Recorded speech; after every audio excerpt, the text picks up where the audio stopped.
శ్రీమాత్రే నమః. నమస్కారం. శరణమయ్యప్ప. సద్గురు జ్యోతిషాలయం డిసెంబర్ నెల గోచార గ్రహస్థితులను దృష్టిలో పెట్టుకొని అన్ని వర్గాల వారిని దృష్టిలో పెట్టుకొని ఈ నెల జాతక పరిశీలన అనేది చెప్తున్నాం 12 రాసులకి. ప్రతి ఒక్కరికి జాతకం అంటే కూడాను నాకు ఎలా ఉంటుంది, ఆరోగ్యం ఎలా ఉంటుంది, వ్యాపారం ఎలా ఉంటుంది, ఉద్యోగం ఎలా ఉంటుంది, నా జీవితం ఎలా ఉంటుంది, నా రాజకీయం ఎలా ఉంటుంది, ఇలాంటి ఒక తాపత్రయంతోనే మనం పరిగెడుతున్నాం. ప్రతి ఒక్కరు గుర్తుపెట్టుకోవాలి, జాతకం అనేది, జ్యోతిష్యం అనేది పడుతున్న వర్షానికి ఒక గొడుగే కానీ జ్యోతిష్యం జీవితం కాదు. మీరు మిమ్మల్ని నమ్ముకోండి చక్కగా. దాంతోపాటు మీ ప్రయాణంలో మీ ఒడిదుడుగులకి కాస్త జాతకాన్ని గుర్తుపెట్టుకోండి చాలు, కానీ జాతకాన్ని జీవితంగా భావించకండి. శరణమయ్యప్ప.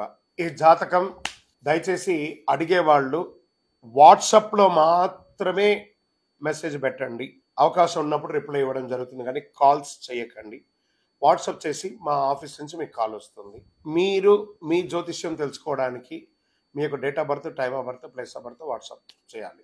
శరణమయ్యప్ప.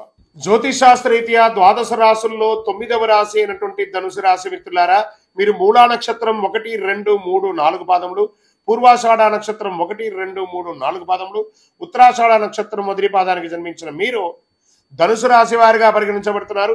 ఈ డిసెంబర్ నెల మీకు శుభాశుభ ఫలితాలు ఎలా ఉన్నాయంటే, రాహు కాస్త అనుకూలంగా లేరండి. 6వ ఇంట్లో బృహస్పతి, శని మీ యొక్క 3వ ఇంట్లో, కేతు 10వ ఇంట్లో ఉండి, కుజుడు తిరోగమనంలో ఉన్నాడు. శుక్రుడు 2 డిసెంబర్ నుండి 28 డిసెంబర్ వరకు 3వ ఇంట్లో, తర్వాత శుక్రుడు 29 డిసెంబర్ నుండి 7 జనవరి వరకు 4వ ఇంట్లో, కేతు 10వ ఇంట్లో ఉన్నాడు. వ్యక్తిగత సమస్యలు చాలా వరకు పరిష్కారమయ్యే అవకాశాలే ఉన్నాయి. విలాస జీవితం మీద వ్యామోహం పెరుగుతుంది, కాస్త కంట్రోల్. గురుగారు, మీరు ఎన్నో రోజులుగా చెప్తున్నారు ధనుసు రాశి వారికి చాలా బాగుందన్నారు, అప్పుడే మిశ్రమం ఉందా అంటే, బాగా ఉంది అంటే ఉంది. మీరు ప్రయత్నం చేయకపోతే మా బాధ్యత కాదు. నాకు తెలిసి ఎవరెవరికి చెప్తున్నారో వాళ్ళందరూ వ్యక్తిగతంగా ఉన్నత స్థితులకు వెళ్తున్నారు. ఆ ప్రయత్నాన్ని పెట్టుకొని ప్రేమించే ప్రేమ జంటకు ఇది కాస్త ఇబ్బంది. పెద్దవాళ్ళని ఇంకా చెప్పించి పెళ్లి చేసుకోవడం మంచిది. ఆదాయం పెరిగే అవకాశాలు ఉన్నా ఖర్చులు కూడా దానికి 2 పెరిగే అవకాశాలు ఉన్నాయి. ఉద్యోగంలో అధికారులతో సమస్యలు తలెత్తవచ్చు. ఈ నెల కాస్త ధనుసు రాశి వారికి మిశ్రమంగా ఉంది. కార్యాలయంలో పనిభారం పెరుగుతుంది. సహ ఉద్యోగాల సహకారం మాస ద్వితీయంలో బాగుంటుంది. కొందరు పరిమిత పదోన్నతులు, వేతనాలు పెంపు వంటి ప్రయోజనాలు మాస ద్వితీయంలో పొందుతారు. వృత్తి వ్యాపారాల్లో రహస్య శత్రువులు ఉంటారు, జాగ్రత్త. ఆర్థిక వ్యవహారాలు, లావాదేవీల్లో ఎంత జాగ్రత్తగా ఉంటే అంత మంచిది. ఇల్లీగల్ సబ్జెక్ట్స్ ఎందులోనూ ముట్టుకోకండి. అది ఏ రకమైన ఇల్లీగల్ అయినా కూడా దాన్ని చేయకండి. దానివల్ల మీరు దొరికిపోతారు, జాగ్రత్త. వ్యాపారంలో పురోగతికి అవకాశాలు ఉన్నాయి. పరిశ్రమలు మాస ద్వితీయంలో చాలా బాగుంటుంది. ఆదాయం అనుకున్న దానికంటే ఎక్కువ వచ్చే అవకాశాలు ఉన్నాయి. ప్రభుత్వం నుంచి ఆశించిన లైసెన్సులు వాటి పొందడంలో కాస్త జాప్యం జరిగే అవకాశాలు కనిపిస్తున్నాయి. ప్రభుత్వానికి సంబంధించిన ఏదైనా పనిలో గొప్ప విజయాన్ని సాధిస్తారు. నూతన ఉద్యోగరీత్యా చేసే ప్రయత్నాలు మాస ద్వితీయంలో ఫలిస్తుంది. ప్రముఖులతో పరిచయాలు ఉత్సాహాన్ని ఇస్తుంది. డ్రైవింగ్ చేసేటప్పుడు చాలా జాగ్రత్తగా ఉండాలి. ఆరోగ్యానికి డోకా ఉండదు. చిన్న చిన్న ఆరోగ్య సమస్యలు తప్ప ఏది ఉండదు. రాజకీయ నాయకులకి మిశ్రమం. షేర్ మార్కెట్ ముట్టుకోవద్దు ఈ నెల, ఏమవుతుంది. మీడియా రంగం వారికి మిశ్రమం. ఐటీ రంగం వారికి మంచి అవకాశాలు ఉన్నాయి, కానీ స్ట్రెస్ మాత్రం తగ్గట్లేదు.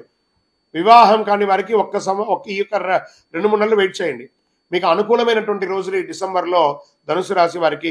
విద్యార్థుల గురించి వచ్చేటప్పటికి చాలా కష్టపడి చదవాలి, బాగా గుర్తుపెట్టుకోండి. ఈ యొక్క సర్వీస్ సెక్టార్లో ఉన్న వాళ్ళకి మీ యొక్క ఉద్యోగంలో స్ట్రెస్ పెరుగుతుంది. టైమింగ్స్ ఆఫ్ వర్క్ పెరిగిపోయి మీరు కొంచెం విశ్రాంతి లోపంగా ఉంటారు. అనుకూలమైనటువంటి రోజులు డిసెంబర్ 2, 5, 8, 11, 14 బాగుంటుంది. చంద్రాష్టమం డిసెంబర్ 17 నుండి 20 తెల్లవారుజామున 1:59 వరకు ఉంటుంది. కాబట్టి ఈ 2.5 రోజులు వాహనం నడిపేటప్పుడు, సంతకాలు పెట్టేటప్పుడు జాగ్రత్త. అదృష్ట సంఖ్య 3, 5, 7. పూజించవలసినటువంటి దైవం మహాలక్ష్మి అమ్మవారిని ప్రార్థన చేయండి.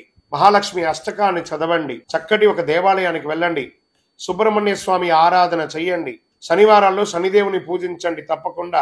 శుక్రవారాల్లో మహాలక్ష్మికి మీ వయసు సంఖ్య ఎంత ఉందో అన్ని దేవాలయాల్లో దీపం వెలిగించండి. గొప్ప ఫలితాల్ని పొందుతారు. అతి శక్తివంతమైన కరుంగాలి మాలను ధరించండి. ఆరోగ్యంగా ఐశ్వర్యంగా ఉంటారు. మీ వయస్సు సంఖ్యతో దీపం వెలిగించండి. ఇంకను మీ యొక్క వ్యక్తిగత జాతకం తెలుసుకోవడానికి ఈ కింద కనబడుతున్నటువంటి నంబర్కి మీ name, date of birth, time of birth, place of birth WhatsApp చేయండి, కాల్ చేయకూడదు. కరుంగాలి మాల కావాలన్నా కూడా వాట్సాపే చేయాలి. విజయోస్తు. ఈ యొక్క ద్వాదశ రాశి ఫలితాలన్నీ పొందినటువంటి మన ఛానల్ ప్రేక్షక మిత్రులందరికీ కూడా శుభాకాంక్షలు. మీరు మా ప్రోగ్రామ్స్ అన్ని చూస్తున్నారు, కానీ సబ్స్క్రైబ్ చేయట్లేదు, ఎవరికి షేర్ చేయట్లేదు. మీకు ఇక్కడ పెట్టుకొని గురుగారు బాగా చెప్పారని అనిపించిందంటే మా ఛానల్ని సబ్స్క్రైబ్ చేయండి, ఇంకొక 10 మందికి షేర్ చేయండి. వందే మాత్రం, వందే మాత్రం, వందే మాత్రం. తిరుపతికి వచ్చినప్పుడు మన అయ్యప్ప స్వామి వారి 18 అవతారాల దేవాలయం బ్రహ్మశ్రీ డాక్టర్ చంద్రమౌళి గురుస్వామి గారు నిర్మించారు. మీకోసం అక్కడ మేము ప్రార్థన చేస్తూ ఉంటాం. మన దేవాలయం ఇప్పుడు నిత్య అన్నదానం అక్కడ జరుగుతుంది. తిరుపతికి వచ్చినప్పుడు అవకాశం వల్ల మన దేవాలయం వచ్చి భిక్ష స్వామివారి ప్రసాదం తీసుకోండి. శరణమయ్యప్ప, శరణమయ్యప్ప, శరణమయ్యప్ప.